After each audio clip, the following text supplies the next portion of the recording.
across this one that I had never heard of before. There are quite a few articles on it, and the one I'm mainly going to be taking from came from NBC News Dateline, and it is an article that largely focuses on Ann Harmeier's cousin, Scott Burnham, his efforts to get the case back before the public in hopes of solving it. So, let's get started. Also, before we really get started, trigger warning if you don't like true crime, find another video to watch. Also, for some reason, my true crime videos get a lot of people commenting on them about why are you whispering. If you don't know what ASMR is, that's why I'm whispering. I'll leave a link in the description of what ASMR is. So let's get started about Ann's case. So this year will mark the 48th anniversary of Ann's disappearance, murder, them finding her in a cornfield near Bloomington, Indiana. Scott Burnham is one of the main actors in this story that I'm going to be reading about. He is the cousin of Ann, and as I mentioned, he has renewed efforts to bring her case before the public in hopes of finding it. He's very determined. Scott grew up in northwest Indiana, kind of near me, but Ann, his cousin, lived in a small town called Cambridge City on the southeastern side of Indiana. He said he always looked up to Ann. She was an older cousin, and he thought she was the coolest person in my family. He said Ann was incredibly kind and generous. She was the real deal, to use a quote from him. He said she was always interested in what you were doing and would ask questions about you. So she was well regarded by him and by others. Scott told Dateline that he is one of Ann's closest living relatives, and she was an only child. He said that Ann's father was an attorney who died when she was only 4, which left her and her mother together, and her mother Marjorie was a music teacher and very well known in her small town. She gave voice lessons and piano lessons, and she was well regarded as Ann was. Scott, the cousin, said that Marjorie never remarried after Ann's father's death, so that led her and Ann to grow very close. It was mainly just the two of them against the world. In the fall of 1977, Ann was heading back to college at Indiana University in Bloomington. She was an incoming junior, he said. Both of her parents had attended IU. Her father went to law school there, and so she had familiarity with the campus and the area. He said that Ann was a born entertainer. She inherited that from her mother. He said she was a theater major. She went to IU and spent time in a larger environment outside of her small town, and she thrived in the art scene in college. He said that Ann had already arrived to campus for that fall semester that year in 1977, but she went home for a weekend to visit a friend in the hospital, and she had originally planned to travel back to campus Sunday night, but her mother was concerned about her traveling at night, so she convinced her to drive back Monday morning when she suspected it would be supposedly safer. So Ann set out for Bloomington on Monday, September 12th, 1977, in her 1971 Pontiac Le Mans. Scott said it was a muscle car, a total badass car as he describes it. It was about a 2-hour drive back to school. She left Monday morning, and she had a 10:30 a.m. class on Monday, but she never made it. Her car broke down on Route 37. State Route 37, it's a highway that Ann was familiar with. It connected Indianapolis to Bloomington. Indianapolis, if you don't know, is in the middle of the state of Indiana, and Bloomington is a little bit south of Indianapolis. Her car broke down about 2 miles north of Martinsville, about 20 minutes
never get into a car with somebody who she didn't feel comfortable with or didn't know. But Scott told Dateline that he thinks that Anne might have been so concerned about getting to that 10:30 a.m. class that morning that she decided to accept a ride from someone just to get back in time. He said Anne she was so diligent, and I know that she was likely so concerned she was going to miss this 10:30 class that she got into the car with somebody who she felt was safe. I think if she was taken against her will, the car wouldn't have been locked. Scott was about 10 years old when his cousin vanished. He said he remembers his parents letting him know after she disappeared that she had gone missing and that they were definitely worried about it. But he said that the family initially felt that Anne would be found safe. So according to Scott, once authorities began investigating Anne's disappearance, within days the tenor of the case changed dramatically, he said. The Indiana State Police and the Morgan County Sheriff's Department stepped up and devoted significant resources and staff to the case.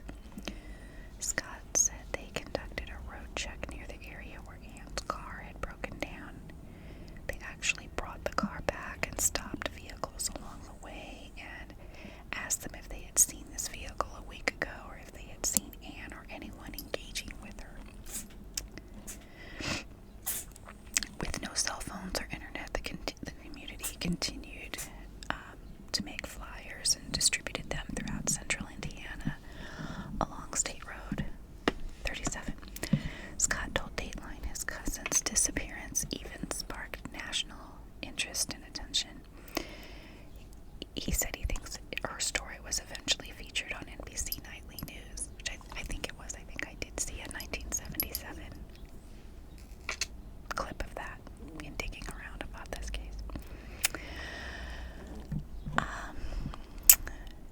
So her disappearance sparked national headlines and created a huge search by the Cambridge City community and the IU community, who were put on edge by her disappearance, obviously. But the search ended 5 weeks later. Toward the end of October 1977, there was a farmer who was plowing or harvesting the cornfields, and he came across her body. The farmer called the police, who responded immediately, and she was eventually identified as Anne. He said officials knew right away that it was Anne. She was wearing an Indiana t-shirt, and she was identified by the clothing through dental records, and her purse was found nearby. It was a brutal scene. One of her shoelaces was used to tie her hands behind her back, and the other was tied around her neck, and her hairbrush was used to tighten the knot. After she was raped, her assailant had used her hairbrush to twist the knot around her neck to tighten it, and she eventually succumbed to asphyxiation. The Indiana State Police website confirmed that more than a month after her disappearance, Harmeier's body was found in a cornfield approximately 7 miles southeast of Martinsville, Indiana. They were able to determine that Anne indeed died from strangulation by a shoelace.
1980s.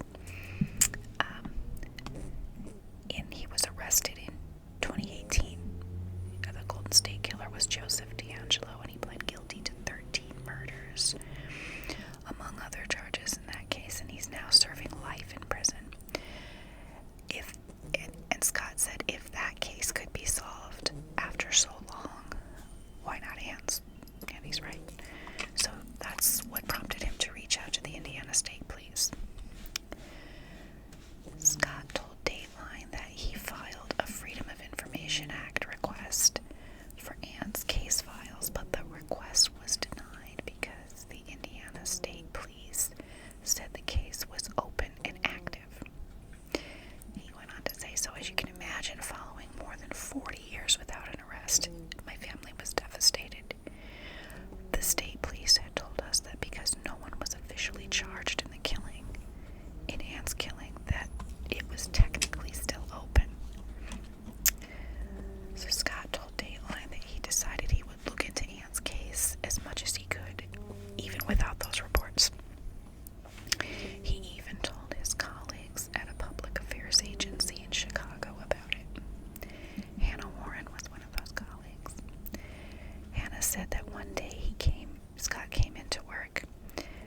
This was shortly after the Golden State Killer had been found with DNA evidence from many years ago.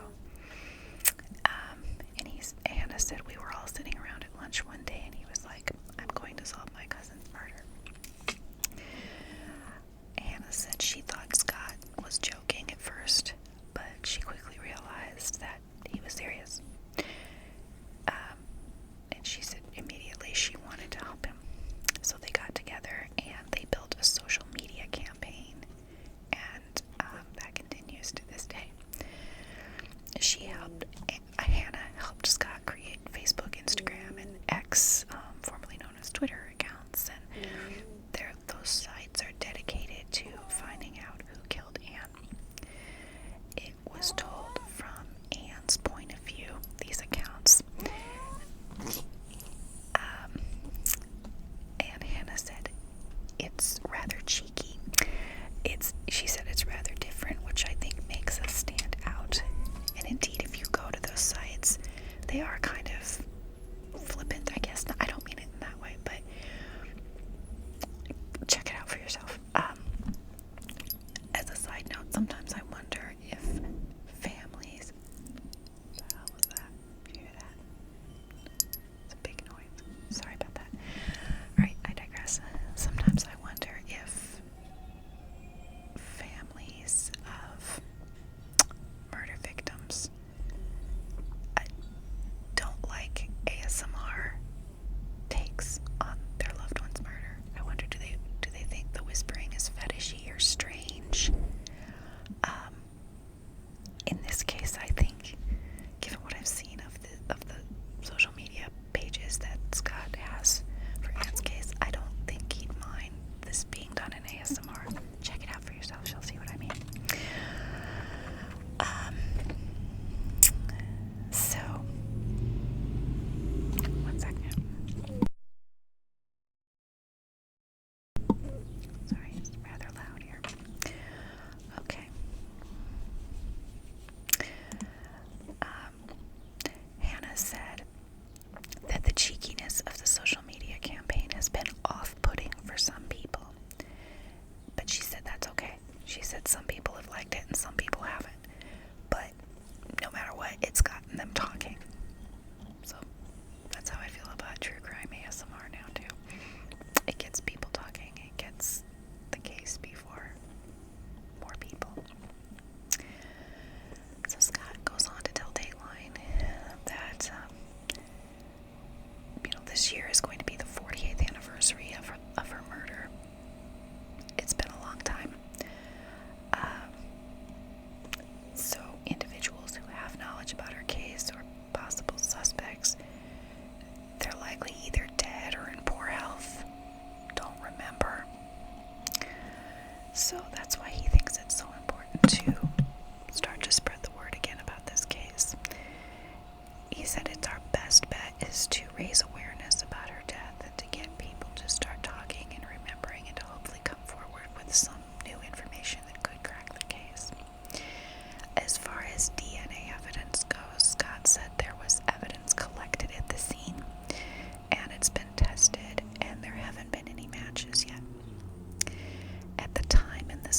series, nobody